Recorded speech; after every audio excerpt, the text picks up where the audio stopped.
ഇന്ന് നമുക്ക് വളരെ എളുപ്പത്തിൽ ചെയ്തെടുക്കാൻ പറ്റുന്ന ഒരു മിൽക്ക് പുഡിംഗ് റെസിപ്പി ആയാലോ.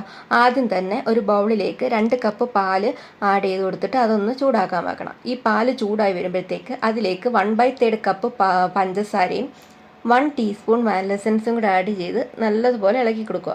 എന്നിട്ട് ഈ പഞ്ചസാരയൊക്കെ ഒന്ന് മെൽറ്റായി പാലൊന്ന് ചെറുതായിട്ട് തിളച്ച് വരുന്ന സമയം കൊണ്ട് നമുക്ക് കോൺഫ്ലോറിൻ്റെ മിക്സ് തയ്യാറാക്കണം. അതിന് വേണ്ടിയിട്ട് ഒരു ബൗളിലേക്ക് 1/2 കപ്പ് കോൺഫ്ലോറും 1/2 കപ്പ് പാലും കൂടെ ആഡ് ചെയ്ത് നല്ലതുപോലെ ഇളക്കി ഒന്ന് മിക്സ് ചെയ്തെടുക്കണം. എന്നിട്ട് ആ ഒരു കോൺഫ്ലോർ മിക്സ് പാലൊന്ന് തിളച്ച് വരുമ്പോഴത്തേക്ക് നമ്മുടെ ഈ പാലിലോട്ട് ആഡ് ചെയ്ത് കൊടുക്കണം. എന്നിട്ട് ലോ ടു മീഡിയം ഫ്ലെയിമിൽ വെച്ച് നല്ലതുപോലെ ഇളക്കി നല്ലൊരു തിക്ക് കൺസിസ്റ്റൻസി ആക്കി എടുക്കണം.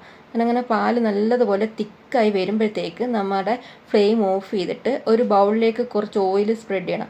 എന്നിട്ട് ആ ബൗളിലേക്ക് നമ്മുടെ ഈ പാലിൻ്റെ മിക്സും കൂടെ ആഡ് ചെയ്ത് കൊടുത്തിട്ട് നല്ലതുപോലെ ചൂടാറി വരുമ്പോഴത്തേക്ക് അതിലേക്ക് ഒരു ക്ലിംഗ് റാപ്പ് വെച്ച് ഒന്ന് കവർ ചെയ്തെടുത്തിട്ട് അതൊരു 2-3 അവേഴ്സ് ഫ്രിഡ്ജിൽ വെച്ച് സെറ്റ് ചെയ്യുമ്പോഴത്തേക്ക് നമ്മുടെ മിൽക്ക് പുഡിംഗ് ഇവിടെ റെഡിയായി കിട്ടും.